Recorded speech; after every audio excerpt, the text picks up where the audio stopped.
Olá pessoal, tudo bem? Tudo tranquilo? Eu estou aqui para passar mais um vídeo para vocês, uma videoaula de atualidades políticas, atualidades econômicas brasileiras. E hoje o nosso tema, dessa videoaula é o Brasil no mundo globalizado, tá bom? E vamos falar também do contexto do Brasil dentro do BRICS. Bom, vamos lá então, sem mais delongas, eu preparei essa aula pensando na galera que vai fazer o Enem, a galera que vai fazer o concurso do estado de Mato Grosso, o concurso da SEDUC, o concurso da Polícia Civil. Cai muitos temas relacionados a atualidades. Então vamos lá, ok? Começando. Ok. A inserção do Brasil no contexto global. Gente, a gente para falar do Brasil no contexto global, e precisa entender que a economia brasileira vem passando por profundos ajustes. Desde o início do século XXI, desde a primeira metade da década de 2000, o Brasil vem melhorando a sua economia e melhorando a passos largos, não é verdade? E nós temos algumas características que a gente precisa analisar. Bom, a primeira dela foi a estabilidade monetária. Se a gente analisar o contexto histórico, vocês vão perceber que o Brasil sempre teve um problema muito sério relacionado à estabilidade da moeda, à estabilidade monetária. Só que com o Plano Real, final de 1994 para cá, permitiu assim, um razoável controle da inflação aqui no Brasil. Isso permitiu também, como vocês estão vendo aí na imagem, um crescimento do PIB, uma queda na taxa de desemprego. Nós chegamos a ter 5% de pessoas desempregadas. Uma evolução significativa no superávit da balança comercial. O Brasil experimentou assim, longos períodos de aumento no PIB e de superávit na balança comercial. Mesmo assim, mesmo com tal índice de crescimento e da industrialização crescente, o Brasil melhorou muito o contexto da industrialização, ainda predominam em nossas exportações, nas nossas pautas de exportações, mercadorias de baixo valor agregado, como as commodities, é o caso do petróleo bruto, o caso do minério de ferro, da bauxita, é o caso dos produtos agrícolas, como a carne de frango, a soja e os vários derivados da soja, não é verdade? Então são vários destaques, não é verdade? Vamos ver. Bom, aqui nós temos uma tabela. Nessa tabela nós temos os principais produtos da exportação brasileira, com destaque para soja em grãos, minério de ferro, petróleo bruto, carne de frango, açúcar, farelo de soja, celulose, café em grãos e assim por diante. Ou seja, os principais produtos brasileiros são commodities, ou seja, produtos de baixo valor agregado. Nesse outro gráfico, primeiro semestre de 2016, nós temos aí os produtos agrícolas, como vocês estão vendo, carne bovina, café, celulose, farelo de soja, carne de frango, açúcar bruto, soja em grãos. Os demais produtos entram aí o minério de ferro, a bauxita, alguns produtos industrializados, peças de automóveis também entram, mas uma participação bastante pequena, tá? Aqui mais um gráfico, agora um pouco mais antigo, de 2002, a soja reina absoluto, Em segundo lugar estava peças de automóveis, minério de ferro, petróleo e seus derivados e assim por diante. Vamos falar agora o Brasil e as suas relações comerciais, O Brasil no Global Trader. O Brasil apresenta relações comerciais em escala global, atuando em diversos eixos, por isso pode ser considerado um parceiro global. Então, Global Trader significa um parceiro global. Dentre as principais organizações comerciais do Brasil, nós podemos citar a OMC, a Organização Mundial do Comércio, que é uma agência especializada da ONU. A Organização Mundial do Comércio tem como lema garantir as relações comerciais justas entre os países do mundo. O Brasil recorre constantemente à Organização Mundial do Comércio, sempre que ele se sente injustiçado devido a alguma situação de comércio a nível internacional. A Organização Mundial do Comércio procura sempre estar mediando e resolvendo conflitos em escala internacional. Ok? Esse camarada que vocês estão vendo aí, o nome dele é Roberto Azevedo. É um salteropolitano, né? Salvador, Bahia. Então, desde setembro de 2013, ele é o presidente da Organização Mundial do Comércio, ele é o presidente da OMC. E entre as principais metas do brasileiro está o equilíbrio comercial entre as nações, muito prejudicada pelo protecionismo praticado pelos países ricos. Nós já aprendemos em sala de aula, né? Vocês já aprenderam nas aulas de geografia, que tanto o protecionismo quanto os subsídios são práticas ilegais de acordo com a OMC. E os países ricos, eles praticam o protecionismo, ou seja, utilizam de tarifas desiguais e até mesmo injustas, né, para coibir as negociações internacionais e até mesmo para poder favorecer as indústrias dos seus países. Bom, vamos falar agora, pessoal, do BRICS, tá? Bom, para a gente entender o BRICS não é um grupo econômico, ele é uma ideia, ele é um acordo econômico entre 5 países, entre 5 nações emergentes, tá bom? Brasil, Rússia, Índia, China e a partir de 2011 a África do Sul.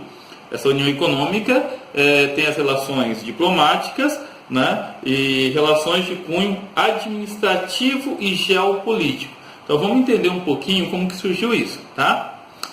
Bom, olho no slide. Em 2001, o economista inglês Jim O'Neill publicou um artigo sobre as mudanças na economia mundial, destacando um grupo de países que apresentava poder econômico crescente e ao mesmo tempo buscava maior influência geopolítica. E o Jim O'Neill, ele nivelou esses países, né? Na época eram só 4 países, Brasil, Rússia, Índia e China, na verdade, como os países que estariam, até 2050, mais ricos que as nações europeias, ou mais ricos, né, do que os países ricos pelo mundo, os países industrializados pelo mundo. Em 2009, em Ekaterimburgo, na Rússia, ocorre a primeira cúpula oficial do BRICS. Em 2011, em Sanya, China, ocorre a terceira cúpula, onde a África do Sul é oficialmente integrada ao grupo, que passa a ser denominado BRICS. No começo, BRICS, o S era minúsculo, né, porque representava o plural, passa a ser maiúsculo, né, uma referência a South Africa, quer dizer, África do Sul, em inglês. Tem um contexto que é muito importante a gente salientar com relação à entrada da África do Sul. A África é um continente com 54 países e representa pouco mais de 1 bilhão de consumidores. Ou seja, é um mercado em ascensão potencialmente ativo. E a introdução, né, a entrada da África do Sul para o grupo representa maiores investimentos no continente africano, para desenvolver aquela parte do globo e, por consequência, mais mão de obra, mais mercado consumidor para todos esses países do BRICS. Tá, vamos ver um pouquinho dos dados do BRICS. O BRICS representa 40% da população mundial. Gente pra caramba, quase a metade da população do mundo estão dentro desses 5 países, né? Com exceção da África do Sul, são países de grandes dimensões territoriais e com uma população superior a 100 milhões de habitantes. São muito populosos, pessoal. Olha só a China e a Índia, né, são os 2 países mais populosos do mundo, respondem por 25% do PIB mundial, né? Olha só, vamos pegar em contexto demográfico. A China, 1 bilhão e 300 milhões de habitantes, aproximadamente, um pouco mais que isso. A Índia, 1 bilhão e 200 milhões de habitantes. Ou seja, os 2 países juntos, pouco mais de 2 bilhões e meio. É muita gente, não é verdade? Agora vamos pensar em termos econômicos. Só a China, em 2015, um PIB de aproximadamente 15 trilhões. A Índia, pouco mais de 4 trilhões de dólares. Entendeu? 19 trilhões em 2013, 2015 foi muito superior a esse valor. 2016, a China, o segundo país do mundo, né, mais de 15 trilhões, é muito dinheiro, tá? Possui grandes reservas minero-energéticas. O Brasil se destaca com fontes alternativas, né, energia eólica, hidrelétrica, a própria biomassa com destaque para o etanol, se destaca na agropecuária, na produção de reservas minerais como minério de ferro, bauxita, entre outros, né? Entretanto, o grupo é extremamente heterogêneo, ou seja, tem vários problemas, tem que analisar um pouquinho isso daí. Ó, enquanto a China e a Índia vêm apresentando altíssimos índices de crescimento econômico, o Brasil vem apresentando crescimento praticamente nulo. Desde 2011 que o Brasil tem uma crise econômica e está complicado sair dessa crise. O governo vem lutando, mas está complicado. Liberou o FGTS, agora fez uma mudança, né? Liberação do PIS, PASEP, para tentar melhorar esse contexto da economia, mas ainda assim tem demonstrado muita fragilidade econômica, né? A África do Sul, Brasil e Índia apresentam um sistema político democrático, enquanto que a Rússia apresenta um governo com fortes indícios ditatoriais. E a China é um país de um partido único, ou seja, não tem democracia, não é verdade? Então é complicado. Vamos falar agora do Banco do BRICS, um dos vários investimentos que esse grupo vem, né? Além do Banco do BRICS, pessoal, tem também aí o canal da Nicarágua, tem o Porto de Cuba, tem a ferrovia transcontinental na América do Sul. São todos projetos desse grupo, né, do BRICS, né? Mas o Banco do BRICS já é uma realidade, ok? Olha só, vamos prestar atenção no slide, pessoal. Na sexta cúpula do grupo, realizado entre os dias 14 e 16 de julho de 2014, em Fortaleza, Brasil, o grupo estabeleceu a criação do Banco do BRICS. Com um capital inicial de 100 bilhões de dólares, o grupo mostra um incrível poder financeiro e uma relativa autonomia em relação às entidades internacionais, como o FMI e o Banco Mundial. Então, a verdadeira intenção desse grupo nada mais é que ter autonomia, porque até então os países emergentes são muito atrelados ao FMI, ao Banco Mundial, não é verdade? Então, com essa autonomia internacional, além deles poderem se ajudar em caso de crises econômicas, em caso de problemas financeiros, eles também podem ajudar outros países que são parceiros do BRICS, ok? Ficou estabelecido que a sede do banco será em Xangai, na China. O errei aqui, ó. Desculpa aí, ignora, é banco, tá? Será em Xangai, na China. O primeiro presidente será da Índia. O escritório regional será na África do Sul. O primeiro diretor de equipe será da Rússia. E o primeiro líder de diretores será do Brasil. A presidência do conselho será rotativa e a cada 5 anos entre os integrantes do grupo. Ou seja, a cada 5 anos vai trocar, vai ter sempre um representante de um dos países membros para mostrar uma certa democracia dentro do Banco do BRICS, ok? A China contribuiu com um total de 41 bilhões, mostrando que a China tem um poder econômico muito maior, né, do que os demais países, né? Brasil, Rússia e Índia com 18 bilhões e a África do Sul com 5 bilhões. Pessoal, é isso aí. Espero que vocês tenham curtido a nossa aula, tá?